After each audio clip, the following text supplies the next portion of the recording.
दोस्तों जीअं त असां दीपक वटि मौजूदु आहियूं ऐं तव्हांखे ॿुधाईंदा हलूं मुख़्तलिफ़ दोस्त पंहिंजा मुख़्तलिफ़ राया ॾेई रहिया आहिनि। जिन दोस्तनि खे का ॼाण बि न आहे मसइले जी या हुन जे मैटर जी, उहो दोस्त सोशल मीडिया ते अची पंहिंजा अजीब ग़रीब मौक़ुफ़ ॾेई रहिया आहिनि। सो असां इन खे बहितर सम्झंदे असां चयो त दीपक खे लाइव वठूं ऐं तव्हांखे दीपक जो मौक़ुफ़ बि ॿुधायूं ऐं दीपक सां कचहरी बि करायूं। सो इन करे असां दीपक वटि मौजूदु आहियूं।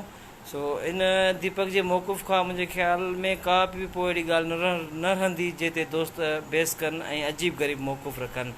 सो असां दीपक वटि मौजूदु आहियूं। सो दीपक सां कचहरी कराईंदासीं ऐं दीपक सिंध जो उहो आशिक़ आहे जंहिंजो प्यारु अॼु बि ज़िंदा आहे। दीपक हिकिड़ो अर्ज़ु आहे त हीअ जेको कल्ह शयूं वायरल थियूं आहिनि या उन खां पोइ असीं चाहींदासीं त सॼी सिंध जेका तव्हां सां मोहबतूं करे थी, प्यारु करे थी, सुनीता जेका सिंध जे लाइ उत्साह जो सबबु हुई, बीसा हुई, भरम हुई, जेको कुझु बि हुयो, मूंखे बि ख़बर आहे, तव्हांखे बि ख़बर आहे त मामलो आहे त सिंध जूं उमेदूं वाबस्ता आहियूं तव्हां मां ऐं ख़ासि तौर ते सुनीता मां। त कल्ह जेकी शयूं वायरल थियूं आहिनि, पाणे ई वायरल कयूं आहिनि, गजल तौर ते कयूं आहिनि ऐं दोस्तनि जी इहा उमेद जी तक़ाज़ा हुई, घुर्ज हुई, घुर हुई त कहिड़ी बि हालत में दीपक पंहिंजो लाइव अची मौक़ुफ़ रखे ऐं ख़ुदि रखे। अॼु पाण जो फ़ैसिलो कयो लाइव अचण जो त जीअं दोस्त समूरनि शयुनि खां आगाह थी सघनि, या जेकी इल्ज़ाम तराशियूं या जेकी ॿोली इस्तेमालु कई पई वञे उन समूरनि शयुनि खे मद्देनज़र रखंदे आउं चाहींदुसि त तव्हां पंहिंजो मौक़ुफ़ रखो त जीअं आईंदे जे लाइ, अॻिते जे लाइ सॼी सिंध जे आॾो इहो तव्हांजो मौक़ुफ़ वाज़े ऐं क्लियर अची वञे ऐं को जवाज़ न बणिजे कंहिं बि दोस्त खे ॻाल्हाइण जे लाइ। जी जी दीपक हक़ मौजूदु दोस्तो जीअं सिंध जीअं लती जेके दोस्त कल्ह खां जेके शयूं असां माना रखियूं आहिनि पंहिंजो मौक़ुफ़ त बसि सुनीता छॾे वई आहे ऐं साफ़ी आहिनि ॿिया जेके सिंध में जेके हमदर्द आहिनि ऐं असां जा जेके अॾोखी आहिनि उन सभिनीनि दोस्तनि जी इहा बुनियादी माना डिमांड हुई त बाबा सुनीता छॾे वई आहे, लातालकी थी आहे, तव्हांजे विच में छा मामला आहिनि ऐं उन जा तफ़सील छा आहिनि उहो बयानु कजनि।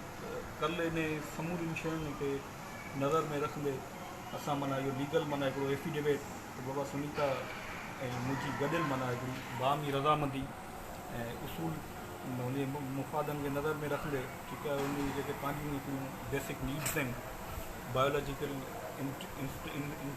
इंस्टिंक्ट्स आहिनि ऐं जेके हयाती घुर्जूं आहिनि उहे पूरियूं न थियूं, या ॿियूं जेके इंसानी जेके ज़रूरतूं थींदियूं आहिनि। ज़ाहिरी ॻाल्हि आहे माण्हू सफ़र करे थो, हिकिड़ो पूरो डिघो टाइम पीरियड हो हिननि 5-6 सालनि जो ज़हनी इज़्तिराब में जेको असां गॾियल तौरु भोॻियो आहे, या हू माना जे रोडनि ते निकिती आहे, सॼी सिंध साथ ॾिनो, ऐं अख़बार में बि रिपोर्ट थियो, मीडिया में ज़बरदस्त रिपोर्ट थियो, सॼो मैटर आयो, हाई कोर्ट मां फ़ैसिलो बि आयो। हाणे उन खां पोइ जॾहिं नथी रही सघे गॾु त उनजी पंहिंजी ख़ुशी आहे, उनजी पंहिंजी ज़िंदगी आहे, अॻियां हू छा थी करे, कीअं थी रहे, उन ते मुंहिंजे ख़्याल में त कंहिंखे बि न ॻाल्हाइणु घुरिजे।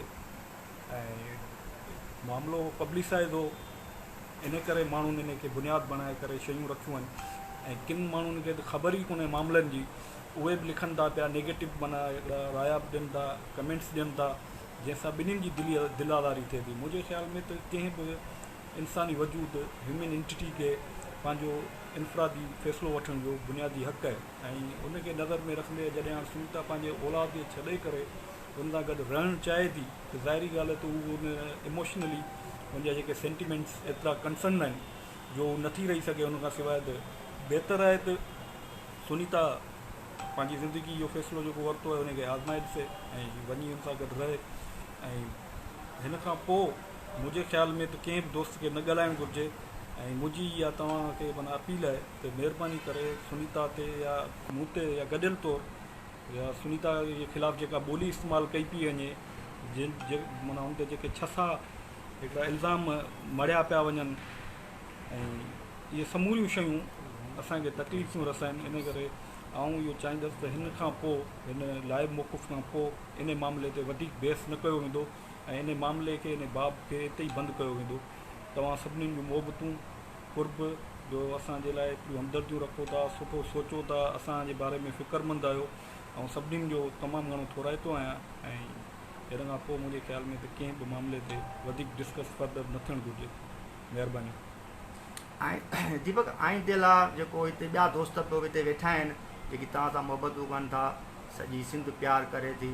कल्ह खां वठी जेको तव्हांजे बारे में लिखियो वियो आहे, मुहबतूं ॾिनियूं वयूं आहिनि, या जेको हितां जे मौक़ुफ़ खे एप्रिशिएट कयो वियो आहे, या तव्हांजे मौक़ुफ़ खे जेको साराहियो वियो आहे, उहे समूर उन्हनि दोस्तनि जूं तव्हां मां उमेदूं आहिनि। ऐं आउं सम्झां थो त सिंध जो शऊर आहियो, जहिड़ो जाॻंदो शऊर आहियो तव्हां। आईंदे ताईं छा कहिड़ी हिकमत मिली हूंदी पंहिंजे इलाज जे हवाले सां या ॿियनि मामलनि जे हवाले सां, कहिड़ी हिकमत मिली हूंदी ऐं तव्हांजो जेको इलाज जा मामला मसला, छो त खोड़ सारनि दोस्तनि इनबॉक्स फ़ोन जे ज़रिए इहे शयूं पुछियूं आहिनि। तव्हां हीअं लाइव आया आहियो पहिरियों दफ़ो इन मामले खां पोइ, यानी 1.5-2 सालनि खां पोइ लाइव आया आहियो, त इहे दोस्तनि खे ॿुधाए छॾियो त कोर्ट जो केस किथे पहुतो आहे ऐं उन खां पोइ इलाज जी जेका हले पई थी उहा किथे पहुती आहे, त जीअं दोस्त इन समूरनि मामलनि खां आगाह रहनि। पहिरीं ॻाल्हि इहा त हाई कोर्ट जे अंदरि मैटर आहे, इन ते वरी लीगली जेकॾहिं डिस्कस कजे त कंटेम्प्ट ऑफ कोर्ट जे माना डामेन में थो अचे, पर माना सॼो पब्लिसाइज़ मैटर आहे ऑलरेडी। कोर्ट में जेके शयूं थियूं, कंपनसेंट थियो, होम डिपार्टमेंट ज़िम्मेदारी खईं त बाबा इन जो जेको फर्दर माना इलाजु थींदो जितां बि थींदो उनजो ख़र्च बर्दाश्त माना होम डिपार्टमेंट कंदो, सिंध गवर्नमेंट कंदी। ऐं सुनीता खे जॉब ॾिनी आहे गवर्नमेंट सिविल हॉस्पिटल में, ऐं पर मंथ जेके डोमेस्टिक एक्सपेंसिस आहिनि उनखे एक्सटेंड करण लाइ माना असांखे 50,000 ॾिना था वञनि। इहे मामला कोर्ट जे अंदरि तय थिया।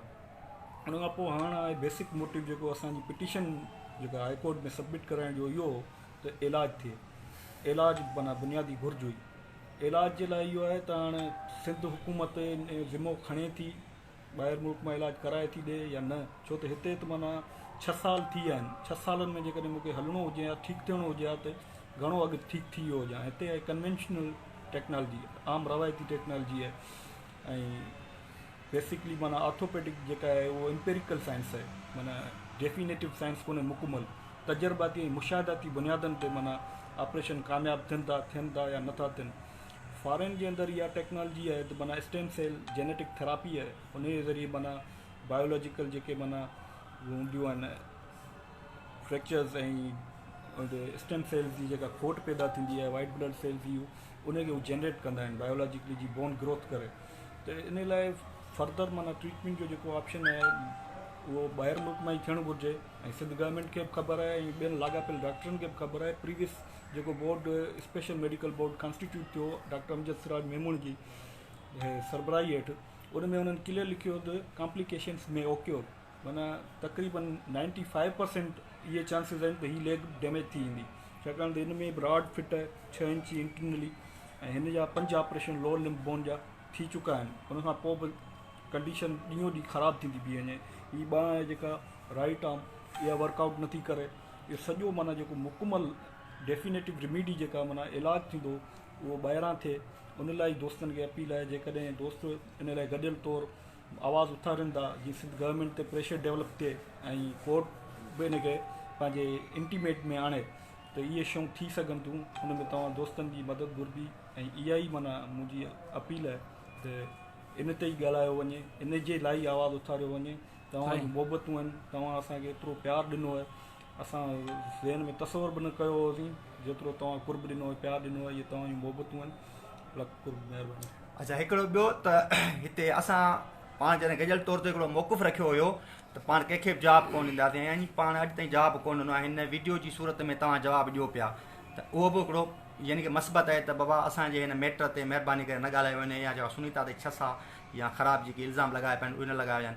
पर हाणे सुवाल इहो पैदा थिए हिते कुझु नामवर शख़्सियतूं या धुरियूं या फ़र्द, ऐं ख़ासि तौर ते साईं प्रोफेसर साजिद सुमरे जो हवालो ॾींदुसि। उन हिकिड़ो वॾो आर्टिकल लिखियो आहे तव्हां ते ऐं उन खोड़ सारा सवाल उथारिया आहिनि। ऐं चाहींदुसि साईं साजिद सुमरे खे अर्ज़ु इहो आहे त महिरबानी करे हीअ वीडियो तव्हां ॿुधो ऐं तव्हां सां कॉल ते बि ॻाल्हायां थो, वीडियो ॿुधो इन वीडियो जे अंदरि। ऐं ॿी हिते दीपक पाण खे इहा बि ख़बर आहे त सॼी ख़ल्क़ खे ओवरऑल सॼी सिंध जे माण्हुनि खे पाण चंद फ़र्दनि खे इन मामलनि जी ख़बर आहे, कंहिंखे बि ख़बर कोन्हे। दोस्तो इहा हक़ीक़त थो ॿुधायां, अॼु लाइव अची करे दीपक वेठो आहे साम्हूं, किन बि दोस्तनि खे मामलनि जी असुलु वजह जी ख़बर ई कोन्हे। महिरबानी कयो, मीर कमाल जो नालो वठी चवां थो, खैरपुर जो दोस्त है मीर कमाल, जिन दोस्तनि वटि एड आहे उते मैंशन कयोसि त अचे त हू पंहिंजी ॿोली दुरुस्त करे, छो त इहा मुहज़ब माण्हू जो कमु न आहे त तव्हां गैर मुहज़ब ॿोली इस्तेमालु कयो, गैर मुहज़ब पोस्टूं लिखो ऐं गैर मुहज़ब जेको आहे सो तव्हां रवैया अख़्तियार करे कंहिंजी दिलि आज़ारी कयो। तव्हांखे हक़ीक़तुनि जी ख़बर कोन्हे का, तव्हांखे मामलनि जी ख़बर कोन्हे का, असुलु शयूं कहिड़ियूं आहिनि। असां गवाह वाक़ुफ़ु आहियूं, पर मामिलो इहो आहे त हिननि जो ही ज़ाती निजी मामिलो आहे। हा, इहा असांखे ज़रूरु ख़बर आहे त बाबा सिंध जूं सुनीता सां दीपक सां मुहबतूं हुयूं। जेकी बि दोस्त, जेकी बि साथी, जेकी क़ौमी सफ़र जा साथी, सियासी धुरियूं, समाजी धुरियूं, इंसान दोस्त दीपक ऐं सुनीता, दीपक जे इलाज वास्ते सुनीता जो भरजलो बीठी बीठा, उहो उन्हनि जो बुनियादी हक़ आहे, हू सवाल करे सघनि था, पर घटि में घटि ॿोलीअ जो इस्तेमालु सही कयो, ॿोली सही यूज़ कयो त घटि में घटि कंहिंजी दिलि आज़ारी न थिए। असां कोशिशूं वरितियूं, कोशिशूं कयूं, मामला सेट न थिया, आख़िर में नतीजो कल्ह तव्हांजे साम्हूं आहे। सो महिरबानी कयो, असांजो महवर, असांजो मर्कज़ मुहबतुनि जो सभिनि जो दीपक आहे। सिधी ॻाल्हि आहे, जेकर असां सुनीता सां बीठासीं त पोइ दीपक जे करे बीठासीं, जेकर सुनीता सां असां जेकी बि विखूं खयूं दीपक जे करे खयूं, ऐं सुनीता अॼु पंहिंजे वर सां पंहिंजे उहो हुनजो शौरी रस्तो आहे, हुन चूंडे रस्तो खयो आहे, त असांखे को बि एतिराज़ु कोन्हे को। मामिलो हींअर आहे दीपक जो पंहिंजे पेरनि ते बीहण जो। सो वधीक लाइ तव्हां सभिनी दोस्तनि जी महिरबानी थींदी, जिन जिन दोस्तनि बि इल्ज़ाम आया आहिनि उहे समूरा इल्ज़ाम असीं अखियुनि ते था रखूं, पर हाणे आईंदे जे लाइ, अॻिते जे लाइ महिरबानी कयो, हिन इशूअ खे छॾियो। सिंध असांजो मुक़दस धरती वतन आहे, सिंध जा ॿेटनि जा मामला आहिनि, ॿिया मामला आहिनि, उन्हनि ते लिखो, उन्हनि ते ॻाल्हायो। हीउ हिननि जो ज़ाती मैटर आहे। इन चैप्टर खे, हिन वीडियो लाइव अचण खां पोइ ख़तमु थियणु घुरिजे। जी दीपक जी, इहो ई आहे त बाबा हाणे असां त हिकिड़ी माना जेका शइ आहे उहा रखीसीं, पंहिंजो मौक़ुफ़ रखी छॾियो, उन खां पोइ उन ते फर्दर ॻाल्हाइण जो माना नथो बचे को घस। सही। त हाणे इहो आहे त तव्हां जेके दोस्त आहियो, ॻाल्हायो था, लिखो था, हिन खां पोइ मुंहिंजे ख़्याल में त हिन मामले खे ख़तमु करणु घुरिजे। फर्दर माना इन ते का बि माना अहिड़ी नेगेटिव क़िस्म जी जेका माना हिकिड़ी फेसबुक ते जेका इम्प्लीकेशन थिए थी, मेल डोमिनेट सोसाइटी आहे, उन में औरत जे वजूद खे उहो ई घटि तस्वर कयो थो वञे, उनखे इंसान हुजण जो उनखां माना हक़ु खसियो थो वञे। इन करे हुन ते जेकॾहिं माना इल्ज़ाम तराशी थिए थी, हुन ते इल्ज़ाम हयां था वञनि, त उन किरदार कशी करे जेको हिकु माहौल थो जुड़े, जेको उहो माना असांजो ॾाढो कंज़र्वेटिव जेको पॉइंट ऑफ व्यू आवाम ताईं पहुचे थो। मुंहिंजे ख़्याल में त सुनीता जेका पंहिंजी ज़िंदगी शौरी चूंड कई आहे, उन ते ई उनखे हलणु ॾिजे ऐं हिन मामले खे ख़तमु कजे। तव्हां जूं महिरबानियूं थींदियूं सभिनीनि जूं।